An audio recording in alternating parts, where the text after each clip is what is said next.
Салам достор, кызматыңыздарда кайрадан мен кызыңар Айнура Миназарова. Бүгүнкү уктуруубузда, бүгүнкү көрүүбүздө дагы эң сонун маанилүү темалардын бирин алып чыгабыз. Андыктан баардык үй бүлө курам деген азыркы учурда үй бүлөсү бар айымдарды, мырзаларды чакырабыз. Ала жипти аттоо же болбосо көзүнө чөп салуу деп коебуз. Мына ушул тууралуу болмокчу. Бул суроого, орчундуу, эң эле маанилүү суроого жоопту психолог, журналист, коуч, тренер Сейил Калдыбаева эжекебизден алмакчыбыз. Саламатсызбы Сейил эже? Саламатсыздарбы? Үй бүлөлүк жашоодо 17 жылдан бери жашап келесиздер. Анан бул абдан эле чоң тажрыйба азыркы заманга салыштырганда. Мисалы ата энелер 50 жыл дегенде о десе, азыр күлүп калышат да. Биз 50 жыл, 60 жыл жашадык деген апаларды о дечи элек, азыр 30 жыл дегендерди ай деп, 15 жыл дегенде кантип деп ушундай суроолорду беришет депчи. Чындыгында үй бүлөнү сактоо бул өзүнчө искусство деп айткым келет да. Бул бир кечире билишиң керек, уга билишиң керек, колдой билишиң керек. Мурунку темаларыбыздан кайрылсак, айтор канча деген күчтөрдү жумшашың керек. Анан дагы бир орчундуу бир маселе бар үй бүлөдө, жубайлардын ортосунда. Үй бүлөлүк мамилени, денелик мамиледен аны алмаштырбоо, же болбосо ала жипти аттообо, көзүнө чөп салбоо тууралуу. Деги эле ала жипти аттаганга эмне түрткү бериши мүмкүн? Көп себептер түрткү бериши мүмкүн. Эгер чекесинен санап келсек, биринчи эле кезекте үй бүлөлүк жубайлык милдеттерди аткарбагандыкта. Мисалы аялдын керектөөлөрү, муктаждыктары болот, ошол сыяктуу эле мырзаныкы болот да. Анан мырзалардыкы көп учурда биринчи орунда турган керектөөсү, муктаждыгы бул денелик жакындык. Бул төшөк маселеси. Төшөк маселеси да. Эгер ошол нерсе аткарылбай калса, анда мырза үчүн бул өтө оор, өтө кыйын. Аялдар көп учурда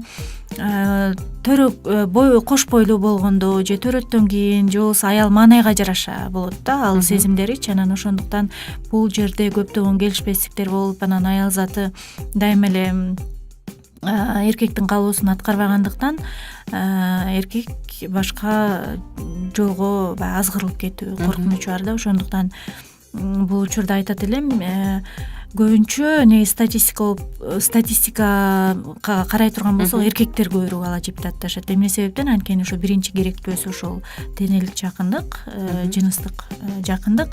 Анан ал нерсени үйдөн албай калганда, анан алар бул нерсени жетектей албай тилекке каршы, анан азгырыкка түшүп калышат да. Бул бирден бир себеби. Дагы кандай себептер болушу мүмкүн? Мырзанын же айымдын өзүнүн натурасы деп коет эмеспи? Ооба, андай дагы себеп болушу мүмкүн. Бирок ал учурда сөзсүз түрдө керектүү, тийиштүү адистерге барып кайрылыш керек. Балким психопатолог же гинекологко барыш керек аял заты, же болбосо психологко барып эмне себептен экөөнүн ортосунда ушул маселе жакшы болбой атканын териштириш керек да. Айым же мырза? Айымда же мырзада күнөө болот. Эгер денелик жагын алып карагандачы, мыздактык, каалоонун жоктугу себеп болуп атса, анда атайын адистерге барып кайрылган жакшы да. Анан дагы бир эмоционалдык, психологиялык жактан дагы бул биз баягы алмаштыруу, ала жипти аттоо десе эле денеликти алабыз, бул эмоционалдык жактан. Бирок бул эмоционалдык жактан да алмаштырабыз, ал акырындык менен денелик алып келет да. Мисалы ошол эле коллегаң менен тамашалашуу, ар кай жерден чукуп өтүп кетүү, же болбосо тим эле маңдай тескей өзүнчө бөлмөдө калып кечке баарлашуу, мунун баардыгы акыркы стадияга алып келе турган, денелик жакындыкка алып келе турган кадамдар да. Ошондуктан керек болсо жубайлар бири-бирин эмоционалдык жактан да таза сактаганга, албетте тамаша деген болот коллегалардын арасында, бул бирок таза тамаша, артында бир кир ой жок тамаша болушу керек.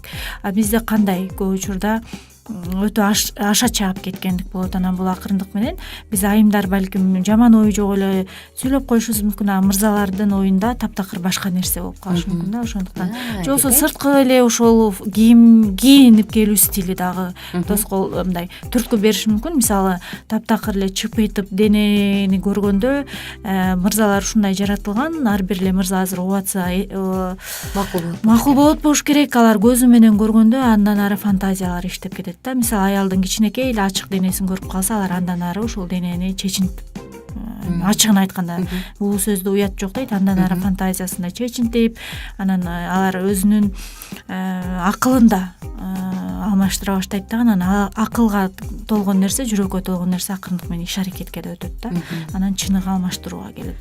Ошондуктан аялдар мисалы мен үйдөн кийингенден кийин кандай кийим албайын, жолдошум менин биринчи кеңешчим, мен айтам, бул кийим эркекте жаман сезимдер чакырбайбы же жокпу деп сурайм. Анан ал эгер бул жаман сезимдер чакырат, каалоону чакырат денелик дей турган болсо кийбе деп айтат да. Жок, бул эч бир деле эркектин көңүлүн анча деле өзүнө бурбайт десе, мен анда ишенимдүү түрдө ал кийимди сатып алам же кийип кетем. Жакшы. Кандай жыйынтыктарга алып келиши мүмкүн? Ала житти, аттады, жубайынын түгөйүнүн көзүнө чүп салды дейли. Бунун эле эгер кечиримдүүлүк жок болсо, негизи бул мен ойлойм жубайлардын ортосундагы конфликттин эң бир оор учуру да. Кечирүүгө да оор, унутууга да оор. Анан бул денелик үчүнчү адамды аралаштыруу, денелик тазалыккачы, эки эле адамдын ортосунда боло турган бир мамилеге, ыйык мамилеге үчүнчү ыпластыкты аралаштырып жиберип болгондуктан бул өтө оор. Бирок мени сүйүндүргөнү, ушул нерсе болсо дагы ушул оор абалдан өтүп, бири-бирин кечирип, бирок кайра кайталанып атса анда башка кеп да. Кайталанып атса анда мындай үй бүлөнү андан ары жөн эле формалдуу түрдө сактап келе аткан менимче бир пайдасы жок да. Бирок адам өкүнүп, мойнуна алып, экинчи мындай мен бир жолу жаңылып жазылып алдым, экинчи биздин үй бүлөдө бул маселеде ыйыктык болот, кайталанбайт десе, анда мүмкүнчүлүк бериш керек. Албетте, анткени ар бир адам жаңылат, жазылат дегендей. Мисалы азыр ар кандай жугуштуу оорулар бар, ал мырза балким же айым оорулуу адам менен ушундай катнашта болуп кое турган болсо, анда анын балдарына да берилиши мүмкүн да турабы, Демек бул кайсы бир күнөөнүн үлүшүн өзүнүн тукумуна да таратат да. Ал жагында эске алыш керек. Ал жагында эске алган туура. Кандай жыйынтыктарга алып келиши мүмкүн?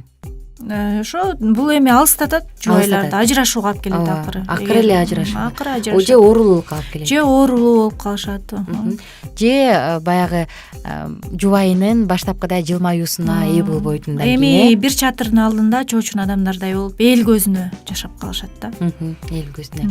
Мындай үй бүлөлүк мамиле канчалык деңгээлде керек? Келген өмүрдө мындай үй бүлөлүк мамиледе жашачакты жашабай эле койгон жакшы деп айтмакчымын да. Үй бүлөлүк мамиленин чыныгы рахатын, чыныгы кубанычын, чыныгы бакытын татып жашаганга не жетсин. Баягы кыңыр иш 40 жылда билинет деп коет эмеспи элибиздечи? Бул мамиле билинбей калат деп туруп деле ар карай чыгышы мүмкүн да. Акыры чыгат. Баары бир чыгып калат. Ошондуктан Эгер чоң рахмат сизге, Сейил эже.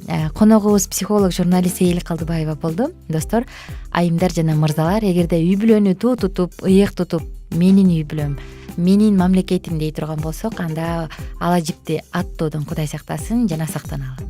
Кызматыңыздарда мен Айнура Миназарова. Кийинки уктурууларда көрүшкөнчө.